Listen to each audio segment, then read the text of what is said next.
শিরিক এই শব্দটা শুনতে যত ছোট মনে হচ্ছে, বিষয়টা অত ছোট না। এ বিষয়ে সতর্ক করার কারণে এই দুনিয়াতে আল্লাহ অনেককে চিরন্তন করে দিয়েছেন। পৃথিবীর 3 জন কালো মানুষের নাম আছে। 3 জন কালো মানুষের নাম আছে। একজন হযরতে মাহজা, হযরত ওমর রাদিয়াল্লাহু তাআলা আনহুর খাদেম। 2 নম্বরে হযরতে বেলাল। 3 নম্বরে লোকমান। এই 3 জনের জীবনী পড়ে দেখেছি, এরা এত কালো ছিল, হাড়ির তলা দেখতে যেমন তার চাইতে কালো। ওদের জহব্বা ছিল, এই যে ঠোঁট ঝুলে গিয়েছিল, এত কালো। চেহারার যা বর্ণনা বলছি, একবার দেখলে মনে হয় আরেকবার দেখতে মন চাবে।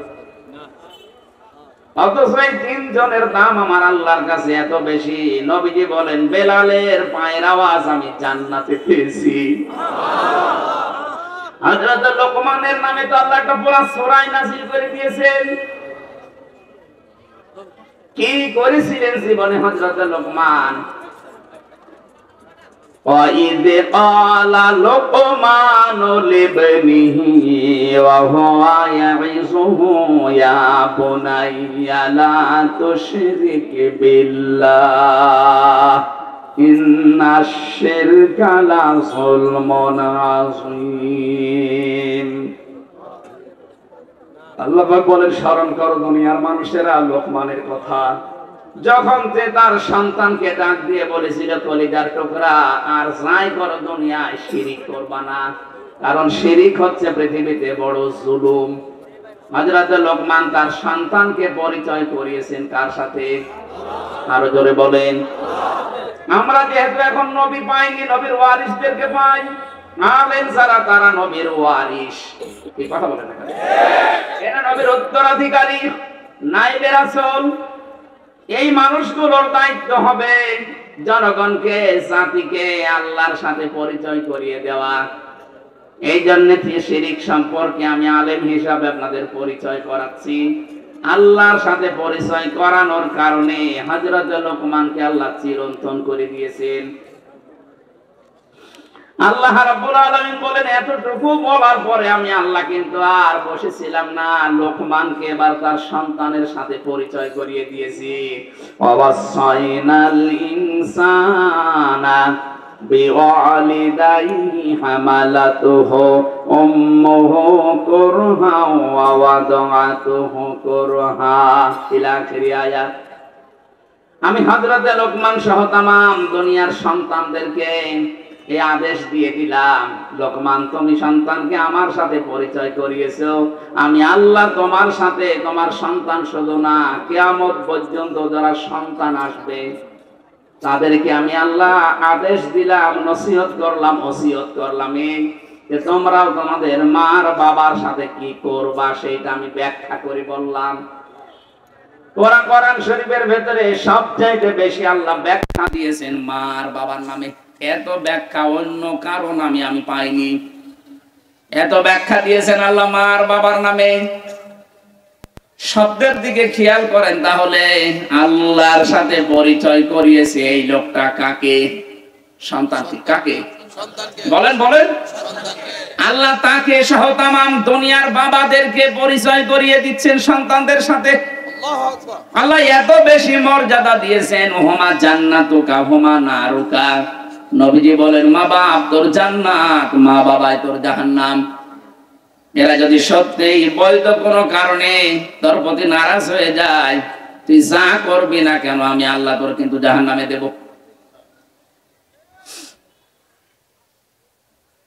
হযরত নবীজি নিজে মেরাজে যেয়ে 4 জন মানুষের কণ্ঠ তেলাওয়াত শুনেছিলেন জান্নাতের ভেতরে।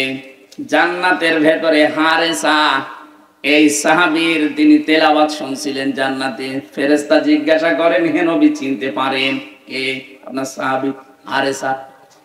অথচ তিনি তখনও পর্যন্ত মৃত্যুবরণ করেননি, এখনো মরেননি। অথচ নবীজি মেরাজে যে জান্নাতে দেখলেন তেলাওয়াত হচ্ছে, ওখান থেকে আসলেন, ফিরে এসে বললেন, হারেসা কি এমন কাজ করো তুমি? এখনো ইন্তেকাল হয়নি তোমার, মারা যাওনি, অথচ তোমার জান্নাতে তেলাওয়াত বাজতেছে। হযরতে হারেসা বলেছিলেন, হে রাসূল, আমার জীবনে তেমন কোনো কাজ নেই, তবে আমার মা, আমার মা আর বাবা, এদের দুইজনের হক আমি ভুলি না। যখন যা করার এদের হক আমি পেয়েছি আপনার কাছ থেকে, পুঙ্খানুপুঙ্খানু আমি আদায় করি। নবীজি বললেন, হারেসা, এটা বাদ দিও না, তোমার এই খেদমতের কারণে আল্লাহ তোমার কণ্ঠ জান্নাতের ভেতরে বাজিয়ে বেড়াচ্ছে। ও কাজে গাজীপুর মানুষেরা, আমাদেরও কিন্তু মা বাবা এখনো আছে। এজন্য আমরা যদি সত্যি ভক্তি শ্রদ্ধা কিছু করতে চান, মা বাবাকে দিয়ে শুরু করেন। নিজের আপন মা বাবার খবর থাকে না, উনি চলে যাচ্ছে বিভিন্ন দরবার কেন্দ্রিক বাবার কাছে। এলাকার মানুষ যেহেতু শিক্ষিত, এরা বাবা মা বাবা ওগুলো মানে না, আমি জানি। তারপরও বলছি, আপনার আসল দরবার কিন্তু আপনার মায়ের আর বাবার, যেটা জন্ম দিয়েছে। আপনার আসল মা আর বাবা বাদ দিয়ে কোন দরবারে গিয়ে পড়ে আছেন আপনি? কোরআনে কারীম জানিয়েছে, ইয়াসআলুনাকা মাযা ইউনফিকুন কুল মা আনফাকতুম মিন খায়রিন ফালিল ওয়ালিদাইনি ওয়াল আকরাবিন ইলা আখির আয়াত। সূরা বাকারা 215 নম্বর আয়াত, 2 নম্বর পারা 12 নম্বর পৃষ্ঠা 13 নম্বর লাইনে আছে।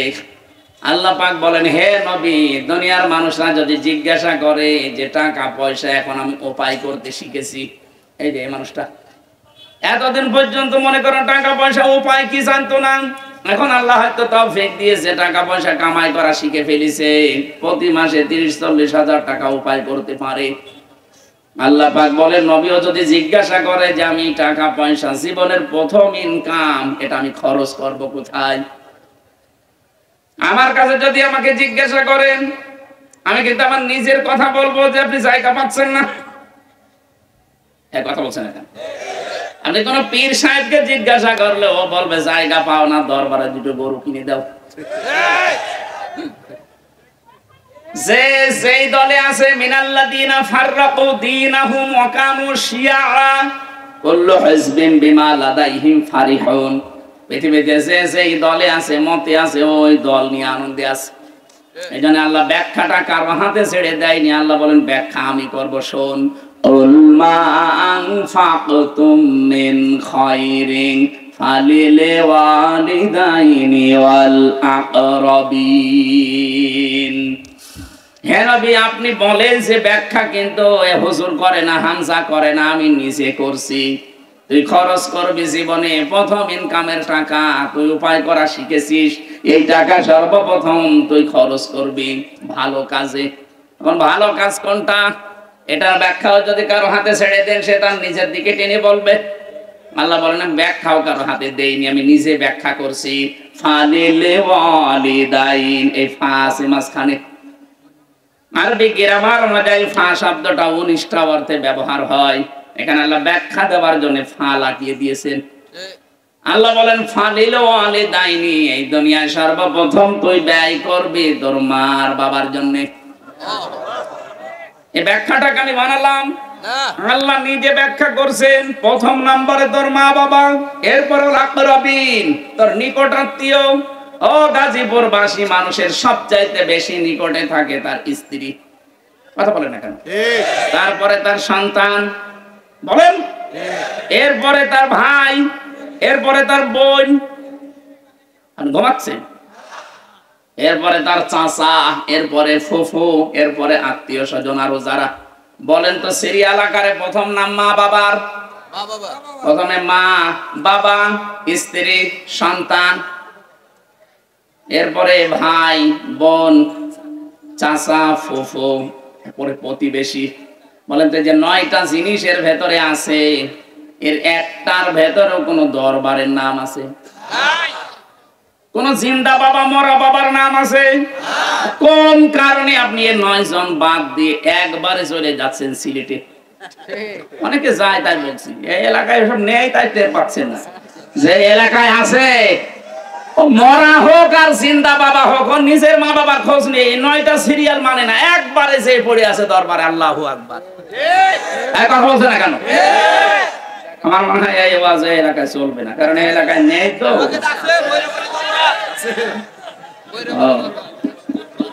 এলাকায় যদি এটা থাকে ভাই, আপনি হাতে পায়ে ধরে বলছি আপনার পাটা হাতটা এদিকে নিয়ে আসেন, আপনি কিন্তু ভুল পথে আছেন। যদি বিশ্বাস না হয়, যে আলেম আছে এই আলেমকে জিজ্ঞাসা করেন। আমি একেবারে আয়াত, পারা, পৃষ্ঠা, লাইন, রুকু, তাফসীরের নামও বলছি। তাফসীরে হাক্কানিতে আছে। এই সিরিয়াল বাদ দিয়ে কোন কারণে আপনি সিলেটে যাবেন, চট্টগ্রামে যাবেন, বরিশালে যাবেন, আপনাকে বইলে যাওয়া লাগবে। আপনি ভুল পথে আছেন, এই মুহূর্তে আপনি থামেন। কি তিনটা অপরাধ যদি দুনিয়ায় কেউ করে, তিনটা, তাহলে তার শাস্তি আল্লাহ বলেন আমি ডবল করে দেব। একটা পাপ হবে আর শাস্তি হবে কয়টা? বলেন বলেন। এটা সূরা ফুরকানের 68 নাম্বার আয়াতে আছে। আমার মনে হয় যদি আয়াতটা পড়ার পরে দেখেন যে হ্যাঁ এই রোগের রোগী এই এলাকায় আছে, তাকে ঔষধটা খাওয়া লাগবে। যদি থাকে আপনি দেখেন, ওয়াল্লাযীনা লা ইয়াদউনা মা'আল্লাহি ইলাহান আখারা। এটা 68 নাম্বার আয়াত সূরা ফুরকান 19 নাম্বার পারার 4 নাম্বার পৃষ্ঠার 13 নাম্বার লাইনে আছে। এটা তাফসীরে ফি জিলালিল কোরআনে পাবেন। রব্বুল আলামিন বলেন দুনিয়ার মানুষ সাবধান, যারা ঈমানদার, যারা ঈমান আছে ভেতরে, তারা জীবনে তিনটা গুনাহ কোনোদিন করতে পারে না। তার এক নম্বরে আমি আল্লাহর সাথে অন্য কাউকে তারা ডাকতে পারে না। ঠিক। বাংলাদেশে বহু মানুষকে আমরা দেখি আল্লাহকে ডাকে, পাশাপাশি আরো কারকে জুড়ে নেয়। ইয়ালি বাবা, কেল্লা বাবা, ফতে বাবা, এই যে তাহেরি ভাই যেভাবে ডাকে, কথা বলে না। শয়তান নিজে তো জাহান্নামে যাচ্ছে, আর মানুষকে নিয়ে যাওয়ার জন্য ডবল শাস্তি দেওয়ার জন্য নিয়ে যাচ্ছে। এখানে রেকর্ড যখন হচ্ছে সারা দুনিয়ায় ছড়িয়ে দেন, কেউ যেন আল্লাহর সাথে অন্য কাউকে না ডাকে। কারণ ওর জন্য আল্লাযীনা লা ইয়াদউনা বুরহানা লাহু বিহি, যারা আল্লাহকে বাদ দিয়ে অন্য কাউকে ডাকে তাদের কোনো দলিল নেই, দলিল আছে মন গড়া। এই কথা বলে না কেন? আজকে থেকে আর কোনদিন আমরা আল্লাহর সাথে অন্য কাউকে ডাকবো না। সে যদি তাহেরি না তাহেরির বাপ বলে, বলুন হামজা না হামজার বাপ বললো, আমরা ডাকি না, কারণ দলিল না থাকলেও হামজাও মানি না। আজকে থেকে এখন থেকে পরিবর্তন হয়ে যাবেন। আমি জেলখানায় 3টা বছর ওই ফাঁসির কন্ডেম সেলের ভেতরে আমার নিচতলা একজন ছিল, ওই যে সোহেল চৌধুরী হত্যা মামলার আসামি মামুন, 25 বছর আছে জেলে, এখন ছাড়া পেয়েছে। সোহেল চৌধুরীর নাম বলে তোমার আরেক ঝামেলা, এমনি রশ্মিকার নাম বলে মুসিবত আছে, এই ছাতাদের নাম বলাও ঝামেলা। আমি একটু শিক্ষার জন্য বলি আর মানুষ উল্টে পাল্টি হুজুর। এই যে সোহেল চৌধুরী নায়ক ছিল না একজন, এই লোককে সে মেরে ফেলেছিল, সে জেলে ছিল আমার সাথে 25 বছর আছে, কিছুদিন আগে ছাড়া পেয়েছে। ও রাত 2টা 2:30টার সময় উঠতাম আমরা তাহাজ্জুদের নামাজে, আর ও উঠতো জিকির করে, ও ওইটাই জিকির করে, ইয়া রাসূলুল্লাহ ইয়া রাসূলুল্লাহ। কি গো এত জোরে জোরে আওয়াজ হয়? মাওলানা মামুনুল হক আর আমি একজনকে ডাকলাম, বললাম ভাই এদিকে আসেন, কি জিকির করেন? বলছে রাসূলের ইশকে। রাসূলের ইশকে জিকির করেন? জিকির তো রাসূলের নামে জায়েজ নেই, রাসূলের নামে দরুদ পড়া জায়েজ আছে। জিকির হবে শুধুমাত্র কেবলমাত্র একমাত্র কার নামে? আল্লাহর নামে। কোন কেল্লা বাবার নামে জিকির আছে? কোন ফতে বাবার নামে, কোন নেংটা বাবার নামে আছে? কিসের জিকির করেন আপনি? আজকে থেকে জিকির করবেন শুধু সুবহানাল্লাহ, আলহামদুলিল্লাহ, লা ইলাহা ইল্লাল্লাহ, আল্লাহু আকবার। এর বাদে কোনো জিকির আপনি করতে পারেন না। মানে হুজুর তাই? হ্যাঁ, এর বাইরে জিকিরের কোনো শব্দ নেই। ওই কেল্লা ফতে মতে যা আছে রাসূলুর নামও জায়েজ নেই। জিকির হবে শুধু আল্লাহর নামে, আর দরুদ হবে রাসূলের নামে। ও দেখলাম পরিবর্তন হয়ে গেছে। যে থেকে বের হওয়ার সময় বলে গেছে যে না, আমি এতদিন ভুল পথে ছিলাম, আমাকে এভাবে শিখিয়েছিল যে এইটাও জিকির করা জায়েজ আছে। মনে হয় ওই তাহেরির এরকম কোন পাল্লায় পড়েছিল এরকম ভণ্ড, ও ইয়া রাসূলুল্লাহ ইয়া রাসূলুল্লাহ। সুন্নির নাম নিয়েছে, সুন্নি। কিসের সুন্নি? ওরা আহলে সুন্নাত না, ওরা আহলে বেদাত। ঠিক। বাংলাদেশটাকে বেদাত দিয়ে ভরে ফেলার জন্য এই চক্রটা কাজ করছিল। প্রশাসন এখন টের পেয়েছে। সেদিন পুলিশ দেখে দৌড় দিয়েছি। দৌড় দেন কেন? না, পুলিশ দেখে তো আমরা দৌড় দেয়নি, আমাদেরকে তো নিয়ে এসে 3টা বছর বিনা কারণে রেখে দিল। আর আপনি পুলিশ দেখে দৌড় দেন? পিটিয়ে লম্বা করা দরকার এই শয়তানগুলো। কারণ বেদাত যারা করে আল্লাহর কাছে এরা এত ঘৃণিত হয়ে যায়। নবীজি বলেন যারা বেদাত আবিষ্কার করে, বেদাতপন্থীকে কেউ সাহায্য করে, সহযোগিতা করে, ওর সাথে থাকে, তাকেও সালাম দেওয়া জায়েজ নেই। আমি এটা বানালাম হাদিস। বেদাতপন্থী যারা, তাদের সালাম দেওয়া জায়েজ নেই। তাহলে ওদের বলেন তো, একটা মানুষ নামাজ পড়ে না, সালাম দেওয়া যাবে না? রোজা রাখে না, সালাম দেওয়া যাবে না? অথচ বেদাত যারা করে, নবীজি বলেন তাদের সালামও দেওয়া যাবে না। তারা কত খারাপ তারা! কারণ ইসলাম ধ্বংস করার জন্য সবচাইতে বেশি দায়ী তারা। এই বাংলাদেশেও আপনি ইসলাম ধ্বংস করার জন্য রাম বাম গুলো তো জালেমরা উপরে কাজ করছিল, আর সবচাইতে সূক্ষ্মভাবে কাজ করেছে এই বেদাতপন্থী যারা, তারা। নামটা নিয়েছে কিরকম দেখেছেন? আহলে সুন্নাত ওয়াল জামাত। পুরা ভণ্ড। আল্লাহর পাশাপাশি অন্য কাউকে জিকির করে। আরে এই জিকির করলে তো তোর শাস্তি কয়টা হবে? ডবল। ইদাফ লাহুল আযাব। আল্লাহ বলেন ডবল শাস্তি দেব আমি। সুতরাং ওর সাথে মিলিয়ে যেন আর কোনোদিন কেউ জিকির করবেন না। জিকির শুধুমাত্র কার? আল্লাহ। কোন কেল্লা, কোন ফাতে, কোন ন্যাংটা বাবার জিকির আর হবে না। এই জন্য যারা খরচ করতে চান টাকা পয়সা, ওই মানুষগুলো যেন অন্তত খরচ করে সর্বপ্রথম আল্লাহর দেওয়া যে সিরিয়াল আছে, আল্লাহ নিজে বানিয়েছেন সিরিয়ালটা তার আপন মায়ের নামে। অনেকে ধর্ম মা পাতায়, নিজের আপন মার খবর নেই। ধর্ম মার বাড়ি সে টাঙ্গাইল, বছরে বছরে 10 বার করে যাচ্ছে না। এই সিস্টেম এলাকায় নেই। কিসের ধর্ম মা আপনার? আপনার আপন মার খবর নেই। আপনি ধর্ম মা পাতাইছেন সেই কোথায়? সে টাঙ্গাইল, সিরাজগঞ্জ। চলে যাচ্ছেন বছরে 5-7 বার। আপনি জাহান্নামে যাবেন। মা বাবা যদি সঙ্গত কারণে নারাজ হয়ে যায়, ওর ঈমান নসিব হবে না। হযরতে আলকামা খুব ভালো মানুষ ছিলেন, কিন্তু ঈমান নসিব হচ্ছিল না। সাহাবায়ে কেরাম গেলেন নবীজির কাছে, বলে, হে রাসূল, এ তো সব দিক থেকে ভালো দেখি, কিন্তু কালেমা পড়তে পারে না। নবীজি আসলেন, নিজে পড়াতে বললেন না, তাও পড়তে পারে না। বিশ্ব নবী বুঝে ফেলেছেন এর আসল রোগটা মা। ডাক দিয়ে বললেন, ওর মা বেঁচে আছে? হ্যাঁ, নিয়ে আসো। বুড়ি মানুষ এসেছে কাছে। নবীজি বললেন, তোমার এই ছেলেকে আমি আগুন লাগিয়ে পুড়িয়ে ফেলবো যদি তুমি মাফ না করো। বুড়ি মানুষ তো ডাক দিয়ে বলে, হে রাসূল, আগুনে পোড়াবেন না, কিন্তু আমার এই ছেলেকে আমি মাফ করতে পারলাম না। আপনি মাফ না করলেও তো জাহান্নামে এমনিতেও যাবে, আগুন দিয়ে আগেই পুড়িয়ে দেই। মা বলে, ইয়া রাসূলুল্লাহ, আমার জীবনে একটা দুঃখ আছে। আমার ছেলে নামাজি ছিল, রোজাদার ছিল, জিহাদের ময়দানেও গিয়েছে, কিন্তু আমি আর স্ত্রী দুইজন কোন কথা যখনই বলতাম, আমার নিজের কথার চাইতে ওর বর কথাটা গুরুত্ব দিত বেশি। তখন আমার মনে একটা দুঃখ লেগেছিল, এই কারণে ওর উপর আমি নারাজ হয়ে আছি। নবীজি বললেন, মন থেকে যদি আপনি এখনই তাকে মাফ না করে দেন, আল্লাহ কখনো ওর মুখ দিয়ে কালেমা বের করবে না। একজন সাহাবী জিহাদের ময়দানে গেছে, নবীজির পেছনে নামাজ পড়েছে, রোজা রেখেছে, তার যদি অবস্থা এই হয়, আমরা কোথায় আছি? কোন দিকে দৌড়াচ্ছেন আপনি? বিশ্বনবী জানিয়েছেন, এই পৃথিবীতে আল্লাহর আরশ পর্যন্ত কেঁপে যায় যদি কোন মানুষ মার বাবার মনে এই শব্দটা বলে। কোরআনে কারিমে আলিফ আর ফা দিয়ে আল্লাহ বানিয়েছেন শব্দ উফিল্লাকুমা। দুইজনের যদি মুখ দিয়ে উফ শব্দটাও বের হয়, আর তারা বের করে না, কিন্তু তুই নিজেও করতে পারবি না। মা বাবার খেদমত করতে গিয়ে কেউ যদি বলে পারা যায়, তো আপনার পেছনের আমল আল্লাহ সব নষ্ট করে দেবে। ওরা তো বলতে পারবেই না, তুই নিজেও বলতে পারবি না।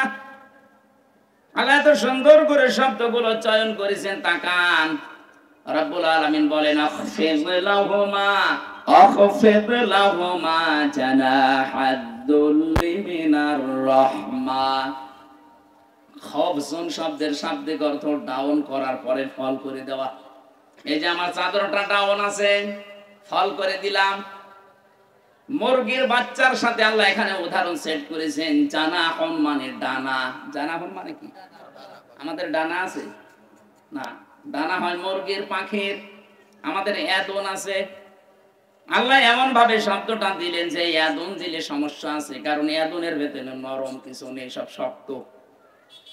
মুরগির যে ডানা, ডানা পাখির ডানা, ওর ভেতরে এমন নরম সফট কমল একটা পাখা আছে, পর পালক, এত নরম এত সফট এত কমল হয়, একটার সাথে একটা লেগে গেলে ওর নিচে যখন মার বাচ্চারা ওর নিচে আশ্রয় নেয়, পাখিটা এভাবে নিজের ডানাটা ডাউন করার পরে ফল করে দিলে নিচে দেখবেন কিচির মিচির আওয়াজ হয়।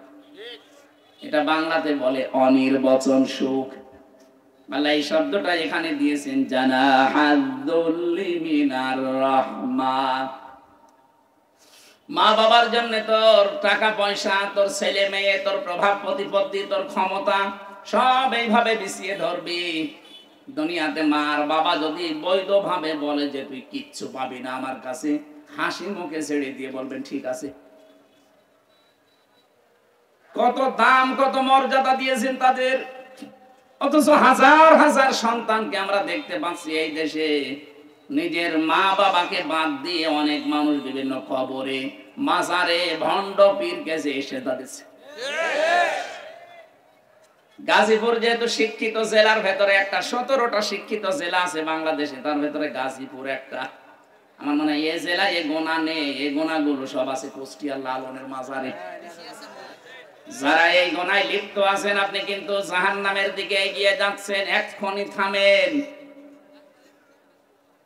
আল্লাহর সাথে শিরিক করা যেমন যাবে না, মা বাবার সাথে তাদের সাথে খারাপ আচরণ করা যাবে না। রব্বুল আলামিন বলেন, আমার বান্দা লোকমান শুধু আমার সাথে পরিচয় করিয়েছে তার সন্তানটা, আর আমি তামাম দুনিয়ার সব সন্তানকে পরিচয় করিয়ে দিয়েছি তার মার বাবার সাথে। যেহেতু মর্যাদা সবচাইতে বেশি, এজন্য আমাদের দায়িত্ব হবে, আপনি যদি টাকা পয়সা খরচ করতে চান এখন সিরিয়াল মানবেন, এই যে সিরিয়াল আল্লাহ বানিয়েছে, নাকি নিজে বানাবেন? বলেন বলেন। আল্লাহর এই সিরিয়ালে প্রথম নাম মায়ের, প্রথম আরো জোরে।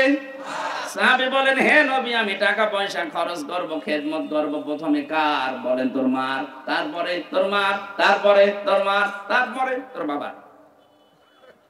3 বার মায়ের কথা দিয়েছেন। এই জন্য পৃথিবীতে আমাদেরকে দুনিয়ায় আনতে মায়ের খরচ কষ্টটা বাবার চাইতে 3 গুণ বেশি হয়েছে। বাবা শুধু বিছানায় ছিল এতটুকু শেষ, বাকি যে 3টা কষ্ট একটাও আমার বাবা টের পায়নি। 10 মাস 10 দিন পেটে রাখার কষ্ট এটা বাবা টের পেয়েছে। আরো জোরে বলেন। মাদেরকে বলবো এখান থেকে একটা শিক্ষা আছে, এত কষ্ট করে 10 মাস 10 দিন সন্তান পেটে রাখেন, কিন্তু এই সন্তানটা যদি হারাম খেয়ে খেয়ে পেটে বড় হয়, আপনার স্বামীকে আপনি এখনই কন্ট্রোল করবেন। কত স্বামী আছে বৈধ অবৈধ নেই উপায় করে নিয়ে আসে, আর আপনি সন্তান পেটে নিয়ে ওইটা খান। খাওয়ার পরে ওই সন্তান পেটে আস্তে আস্তে বড় হয়, অত জন্মগত ভাবেই হারামখোর। এই কথা বলছেন না কেন? আপনার এই সন্তানটা জন্মগত ভাবে হারামখোর তৈরি হচ্ছে। আপনি কিসের মা যেটা হারামখোর পেটে নিয়ে 10 মাস আপনি ঘোরেন? এটার জন্য তো শুধু স্বামী দায়ী না, আপনিও দায়ী। যখন বড় বড় মাছ নিয়ে বাজারে আসে, বাজার থেকে একটু বলতে পারেন না তোমার যা উপায়, এ বাজার তো তোমার দ্বারা সম্ভব না, কোথায় পেলে বলো?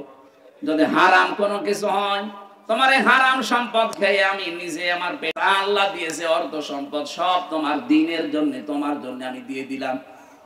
আপনার স্বামী যতইনু আলা দীনি যাওজাতিহা, কোন স্ত্রী যদি স্বামীকে দিনের পথে চলার জন্য, ইসলামের পথে চলার জন্য উদ্বুদ্ধ করে, পেছন দিক থেকেও আর সাহায্য করে, উদ্বুদ্ধ দেয়, সহযোগিতা করে, উৎসাহ দেয়, কিয়ামতের দিন তাকে আল্লাহ খাদিজার সাথে জান্নাতে দিয়ে দেবে। কিন্তু অধিকাংশ মহিলা আরো বাধা দেয়। আপনি একটু শক্ত হতে পারেন না যে আপনি হারাম ইনকাম করবেন, ওটা নিয়ে নাই, ঠিক আছে আমি খেলাম, 2 জন মিলে তৃপ্তি সহকারে খাওয়ার পরে পেটে তো একটা আছে, এটা তো জন্মগত ভাবে হারামখোর তৈরি হচ্ছে, বড় হলো হারামখোর হবে। আমি হারামখোর পেটে নিয়ে ঘুরতে চাই না। আপনি যদি এইটা ওকে শক্ত করে বলতে পারেন, ও যদি হারাম আস্তে আস্তে ছেড়ে দিয়ে হালালের দিকে উদ্বুদ্ধ হতে থাকে, এ দেশও ভালো হবে। কথা বলেন না কেন? মায়ের এই কষ্টটা, 2 নম্বরে মাঝে ডেলিভারির কষ্ট সহ্য করে। বিজ্ঞান এখন প্রমাণ করছে একটা মানুষ সর্বোচ্চ ৪৫ ডিগ্রি কষ্ট সহ্য করতে পারে। ৪৫ ইউনিট, এর উপরে কষ্ট দিলে মানুষ মরে যাবে। কিন্তু একটা মহিলা দুনিয়ার সন্তানকে মুখ দেখাতে ৫৭ ইউনিট কষ্ট সহ্য করে। আপনি বলেন তো, পুরুষ মানুষ যত শক্তিশালী হোক সর্বোচ্চ কত? ৪৫ ইউনিট। আর আমার মুখ দেখতে দুনিয়ায় আমার মা ৫৭ ইউনিট পর্যন্ত কষ্ট অলরেডি সহ্য করেছে। ৩ নম্বরে, কমপক্ষে ২ বছর আমাকে দুধ খাওয়ানো লাগে। যদিও এই দায়িত্বটা আমার মায়ের না, দায়িত্বটা বাবার। দুধ খাওয়ানোর দায়িত্ব কার? না, আপনি আলেম না? বাবা। সূরা বাকারা ২ নম্বর পারা ১৭ নম্বর পৃষ্ঠার ১ম নম্বর লাইনে ২৩১-৩২ নম্বর আয়াত।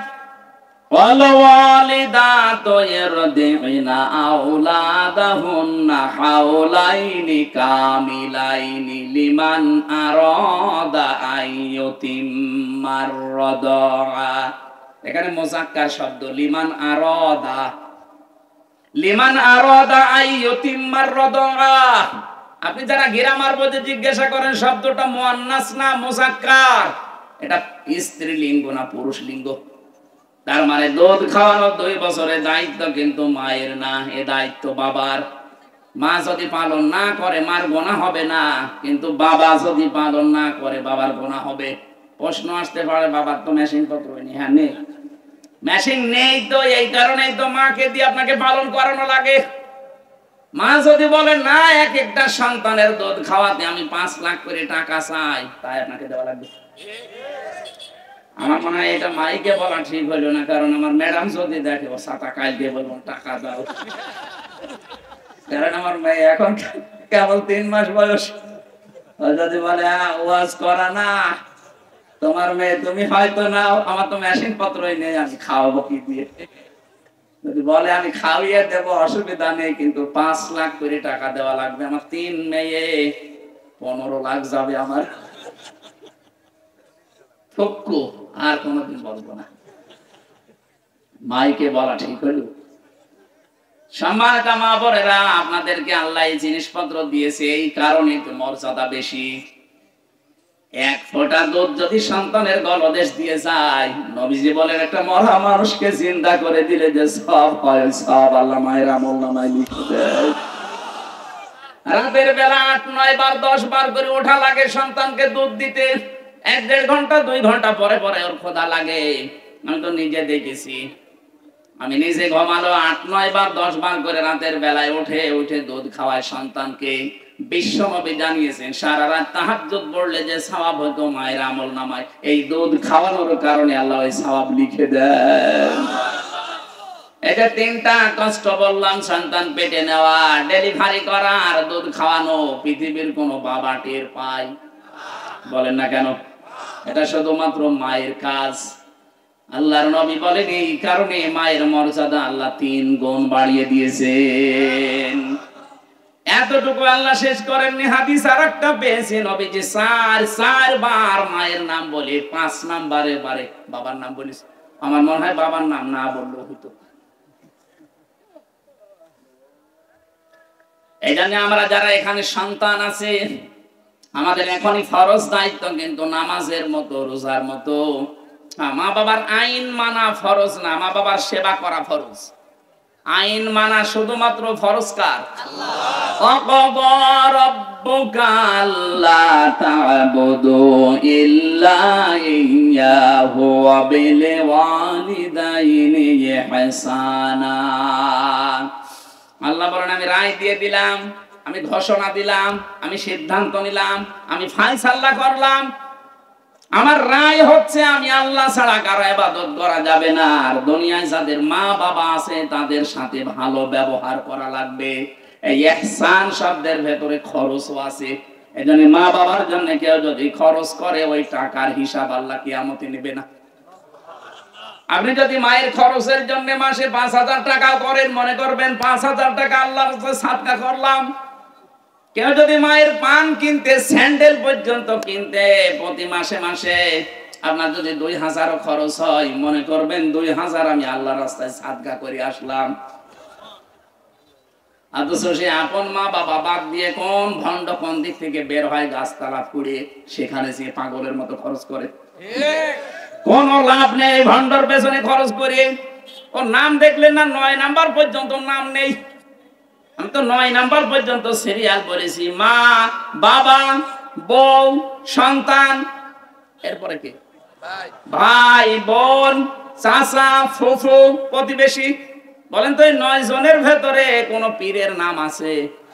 কোন কারণে আপনি পীরের দরবারে খরচ করেন? বলেন বলেন যে লেখাপড়া শেখায়, আমাকে শিক্ষা দেয়। হ্যাঁ, দিনের শিক্ষা তার কাছ থেকে নেওয়া জায়েজ আছে। আপনি হাদিয়া দেবেন, হাদিয়া নেওয়াও জায়েজ, দেওয়াও জায়েজ। আপনি ছাগল দেবেন, সে তো মুরগি তো দেবে আপনাকে। আপনি ছাগল দিয়ে আসবেন আর সে হাদিয়া খালি নিয়ে যাবে, দেওয়া যে সুন্নাত সেটা তো মানে না। কোন পীরের দরবার দেখান যেখানে হাদিয়া দিলে একটু কিছু ফেরত পাওয়া যায়? দেখান। কত দরবার খালি বসে আছে, নিয়ে আসেন নিয়ে আসেন। আমি 1800 দরবারের কথা বলছি। কোন কারণে আপনি ওখানে যাবেন? ওর যে চেহারা সুরত দেখেছেন, শয়তান পর্যন্ত ওরে দেখলে লজ্জা পায় যে একটা পীর। আজকে গাজীপুরের এই কালিয়াকোট এই রসুলপুর যে জামে মসজিদের উন্নয়নে মাহফিল দিয়েছেন, সকালবেলা যদি এই লোকটা ওখানে যেয়ে দেখে যে ইমাম সাহেব দাড়ি কেটে সফা ডাক দিয়ে বলবো, হুজুর আপনার দাড়ি কই? যদি বলে আরে ভাই দাড়ি তো আমার নেই। ঠিক আছে, তুমি যে মুসল্লি তোমারও তো নেই। মুসল্লি বলবো, হুজুর দাড়ি ছাড়া মুসল্লি হওয়া যায়, দাড়ি ছাড়া ইমাম হওয়া যায় না। বলবে না? বলেন। ও গাজীপুর বাসী, দাড়ি ছাড়া গাজীপুর একটা জেলা বাংলাদেশে, কালিয়াকার একটা থানা, এরকম 630টা থানা আছে। রসুলপুর এরকম একটা গ্রাম, 70,000-এর উপরে গ্রাম আছে দেশে, তার ভেতরে একটা গ্রামে রসুলপুর। এই গ্রাম কে চেনবে? আপনার বাইরের জেলায় যান, অনেকে রসুলপুর চেনে না। এই মসজিদের ইমামতি করার জন্য যদিও দাড়ি ছাড়া ইমাম হতে না পারে, তাহলে দাড়ি ছাড়াও বিশ্ব ওলি হয় কি করে? যারা রাসূলের সুন্নাত মানে না, ওটা দাড়ি ছাড়া ওলি না, ওটা বিশ্ব শয়তান। কেউ যাবেন? যাবেন কেউ? কোন ভণ্ডর দরবারে যাওয়া যাবে না। রাগ করলেও আমার কিছু করার নেই, হক কথা তিতা লাগে। কথা বলে না কেন? আল্লাহ রাব্বুল আলামিন বলেন, হুনাফা লিল্লাহি মুশরিকি গায়রা মুশরিকিনা বি। হুনাফুন শব্দের শাব্দিক অর্থ একনিষ্ঠ। আপনি এখন থেকে আল্লাহর ইবাদতে লেগে পড়বেন একেবারে একনিষ্ঠ ভাবে, গায়রা মুশরিকিনা বি, তার সাথে শিরিক করা। বলেন বলেন, যাবে না। তার ক্ষমতার সাথে শিরিক যেন না হয়, তার শক্তির সাথে, তার আইনের সাথে। আজ বাংলাদেশে বহু শিরিকের ভেতরে এইটা একটা, আল্লাহ যেটা পারে ওইটা অন্য কেউ পারে, এই বিশ্বাস করার নাম শিরিক। আলালাহুল খালকু ওয়াল আমর, বিশ্ব বানিয়েছে কে? আল্লাহ। আইন চলবে কার? আল্লাহ। অথচ এই বিশ্ব আল্লাহ বানিয়ে তার আইন বাদ দিয়ে যারা মানুষের তৈরি করা আইনে দেশে কায়েম করতে চান, তারা শিরিক করছেন। আর শিরিক যারা করে তারা মুশরিক। এর চাইতে আর কি বলা যায় বলেন তো? এরপরও অনেকে বলে, হুজুর আমার বুঝি আসে না। এদিকে আসেন, আসেন এদিকে আসেন। কান এমনি যে 2 থাপ্পড় দিয়ে তারপর কান গরম করে ফেলছে। এত সহজ ভাবে বোঝালেও তুমি বোঝো না, অন্য কিছু তো ভালো বোঝো। আলালাহুল খালকু ওয়াল আমরু ইনিল হুকমু ইল্লা লিল্লাহ। এগুলোকে বানালাম না কোরআনে আছে? কোরআনে আছে। সূরা আরাফ 54 নম্বর আয়াত, ওটা সূরা ইউসুফ 40 নম্বর আয়াত। আল্লাহ বলেন, আমি বানিয়েছি, আমার হুকুম চলবে। সুতরাং আল্লাহর আইন বাদ দিয়ে বাংলাদেশে যারা অন্য কারো আইন কায়েম করার জন্য চেষ্টা করছে, সে যেই হোক, সে শিরিক করছে। শিরিক যারা করে তারা আরো জোরে বলেন। এবার হাত তোলেন তো, দেশে মুশরিক আছে না নেই? কারা আছেন হাত তোলেন। না আমি হাসির খোরাকি দেই, মুশরিক ভাই আপনি জাহান্নামে যাবেন। কয়দিন থাকবেন দুনিয়া? বলে। আমি তো দেখতে পাচ্ছি কোরআনের এই আয়াতগুলো দিয়ে সামনে যে আপনি মুশরিক, জাহান্নামে যাচ্ছেন। ওমাই ইউশরিক বিল্লাহ, যে ব্যক্তি আল্লাহর সাথে শিরিক করে, ফাকা আন্নামা খাররা মিনাস সামা ফাতাখতাফুহু তায়রু, তাকে যেন পাখি ছো মেরে আকাশ থেকে ফেলে দেয়। কত বড় কঠিন কথা আপনি টের পাচ্ছেন? এখান থেকে 10 তলা বিল্ডিং এর উপরে নিয়ে ফেলে দিলে তো আপনার জীবন শেষ।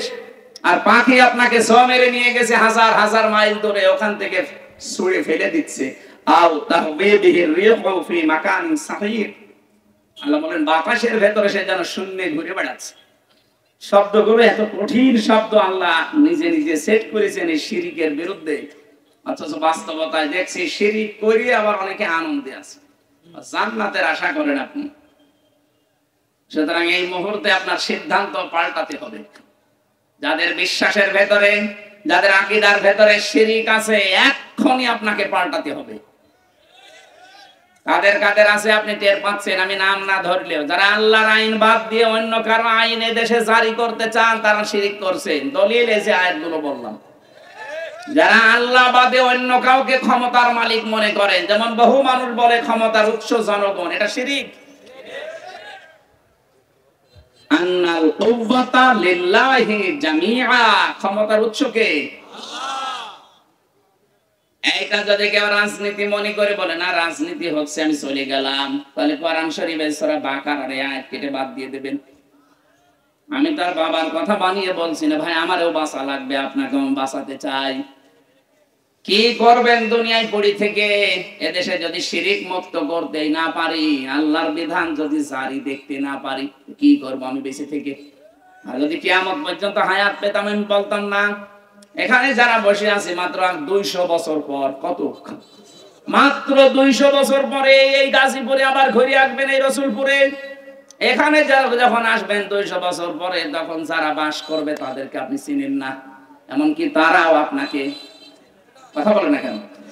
এখন এসে যদি বলেন না এই রসুলপুরের এই 2 তলা বাড়ি আমার, এই ভিটা আমি বানিয়েছিলাম, ওই সময় যারা আছে সত্যি করে বলেন তো আপনাকে বাড়ি ঢুকতে দেবে না? দাঁত মুখ সবই খুলে ফেলবে।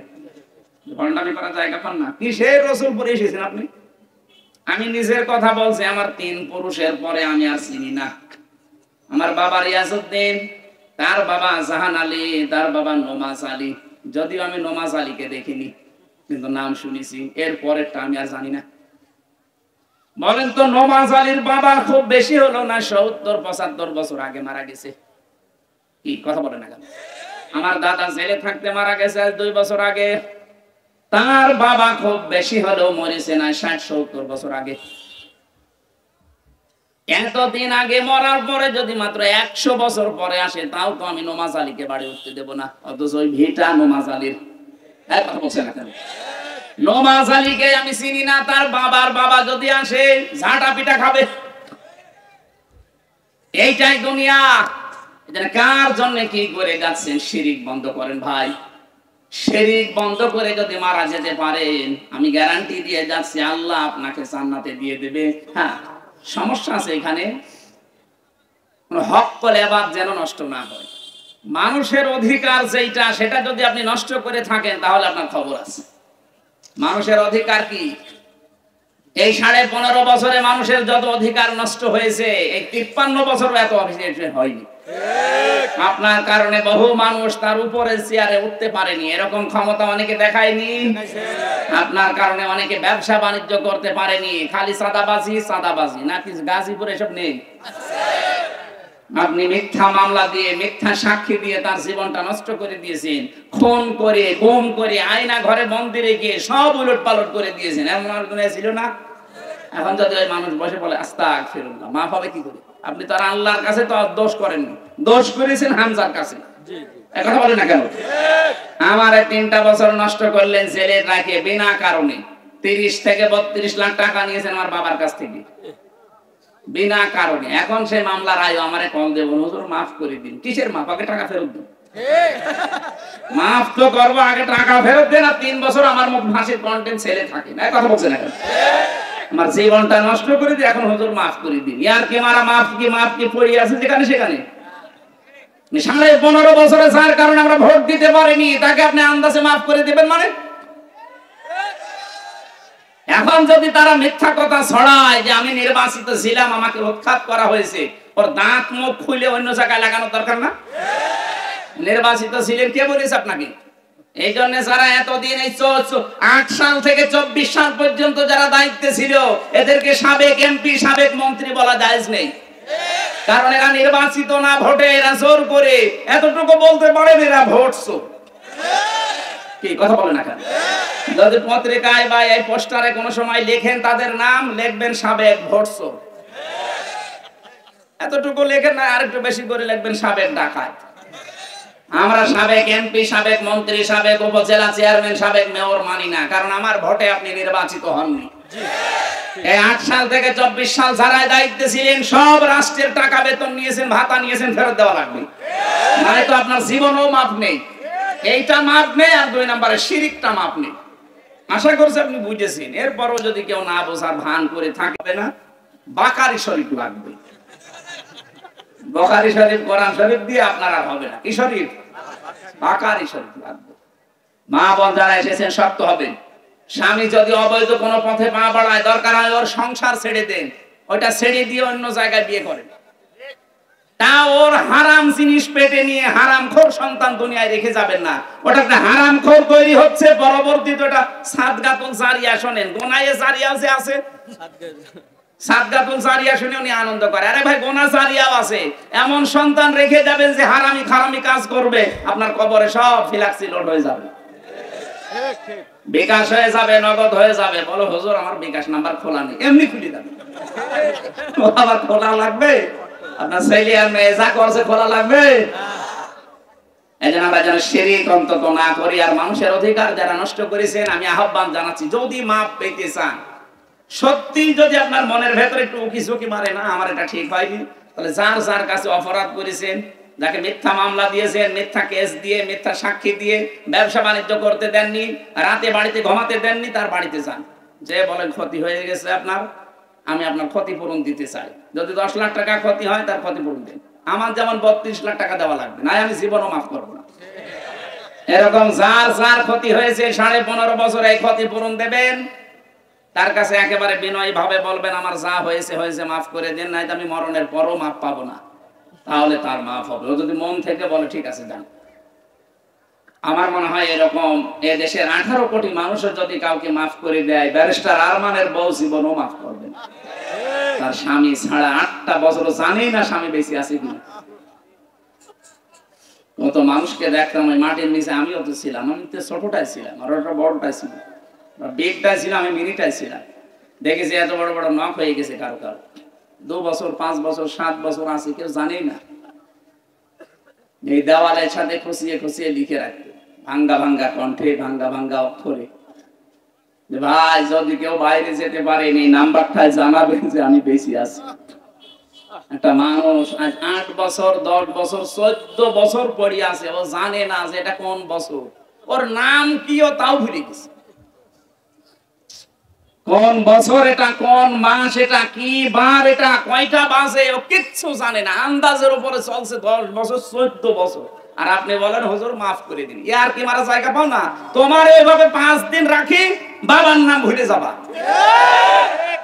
এখনো পর্যন্ত তাকবীর, নারায়ে তাকবীর, আল কোরআনের আলো, নাস্তিকদের আস্তানা, বন্ড পীরের আস্তানা, নারায়ে তাকবীর। এখনো পর্যন্ত যারা জালেমদের সাফাই গান, যে কি হয়েছে ওনার পালিয়ে যাওয়া লাগলো। আরে ভাই, আপনার উপর তো হয়নি। আপনার বাবা যদি গুম হয়ে থাকতো ইলিয়াস আলীর মতো, আমার মেয়েটা এখনো মেয়েটা এখনো আমার চেনি না, আমার কাছেও আসতে চায় না। ও বলে যে এরকম হুজুর বহু দেখেছি। আমারে বলে আঙ্কেল আমাদের বাড়িতে চলে। কি আশ্চর্য গো, হ্যাঁ? মেয়ের মুখে আঙ্কেল শোনা লাগে, বাপ বইলেও ডাকে না। আপনি হাসেন, আর আমার মন কি দুঃখ বলেন তো। মেয়ে আমারে বাপ বলতে চায় না, কারণ ও মনে করে এ বাপ কিরকম বাপ। এই জন্য যারা এইরকম অপরাধের সাথে জড়িত ছিলেন, এখনো জালেমদের সাফাই গান। নবীজি বলেন কেউ যদি জানে যে লোকটা জালেম, জানার পরেও কেউ যদি তাকে সাপোর্ট করে, ভালোবাসে, সমর্থন করে, ও আমার উম্মত থেকে বের হয়ে যায়। এই জন্য অন্তত যা হয়েছে হয়েছে, আপনি আবার জালেমের সাপোর্ট করে নিজের কপালে আগুন লাগাবেন না। আল্লাহ তুমি আমাদেরকে বাঁচাও, বলেন আমিন। আমার যতটুকু কোরআন হাদিস পড়ে ধারণা আর সাহাবায়ে কেরামের জীবন পড়ে, মেয়েরা যদি এখন সামনে শক্ত হয়, হারাম ইনকাম অনেক স্বামী বন্ধ করে দেবে। সামনে অনেক হারাম কাজ যেগুলো হয়, এগুলো বন্ধ করার জন্য ছেলের বাবারাও একটু অ্যাক্টিভ হওয়া লাগবে। সামনে কোনো বিয়েতে বরযাত্রী যাওয়া জায়েজ নেই। এই যে গায়ে হলুদ, এটা হিন্দুদের কালচার, সুতরাং বরযাত্রী এটা হিন্দুদের কালচার, এগুলোতে মুসলমান আর যাবেন না। অলিমা করেন, আপনি যদি পারেন সামর্থ্য থাকে অলিমা করবেন। অলিমা কি ছেলের বাড়ি না মেয়ের বাড়ি? ছেলের বাড়ি অলিমা কয়জন করে? কয় আমি তো দেখি না, খালি বরযাত্রী যাওয়া ধান্দায় আছে। কাউ 200, 300, 500 জন বরযাত্রী যায়, এগুলো ইতর। ছোট লোক আর ইতর ছাড়া কেউ বরযাত্রী যায় না। আজকে থেকে বরযাত্রীর দাওয়াত আসলে মাইনাস। কথা বলে না কেন? আপনি জাহান্নামে নিয়ে যাবেন, তাই বলে আমি তো যেতে পারি না। এখন থেকে যদি বরযাত্রীর দাওয়াত আছে আর গ্রহণ করবেন। কারা কারা বরযাত্রী যাবেন না দেখি? তোলেন, হাত তোলেন। এমন হয় যাবে। ঠিক আছে, আলহামদুলিল্লাহ। এই এলাকায় বিয়ে দিয়ে আবার শান্তি পাওয়া যাবে। আমি বারবার বলছি এই কারণে, আমার তো ছেলে নেই, মেয়ে, আমার তো বাচ্চা লাগবে না, এই কারণে মাসলাটা বললাম না। নবীজি যতগুলো বিবাহ করেছিলেন সব অলিমা, সব কি একটাও কি বরযাত্রী নিয়ে গিয়েছে? আপনার সামর্থ্য থাকলে ছেলের বাবারা এই কাজ করবেন। আমার যেহেতু অনুষ্ঠানটা হঠাৎ করে এটা করা, আজকে আবার আরেকটা আছে রাত 8:30টায়, আর মাত্র 1 ঘন্টা 15 মিনিট আছে। ওখানে কয় কিলো এখান থেকে? আমি তো আর মেশিন না যে যেই উঠে পড়বো, একটু খাওয়া দাওয়া আছে, নামাজ কালাম। সুবহানাল্লাহ, আলহামদুলিল্লাহ। আমার যে জেলখানায় লিখিত একটা বই ছিল, একটা মনে হয় নিয়ে এসেছে, স্টেজে আছে না? বামে মনে হয় দাঁড়িয়ে গাড়ি আছে, শিক্ষিত মানুষদের জন্য এটা কাজে লাগবে। সৃষ্টি জগৎ নিয়ে লেখা আছে, অনেক তথ্য দেওয়া আছে, ওইটা নিয়ে যান। আল্লাহুম্মা আমিন।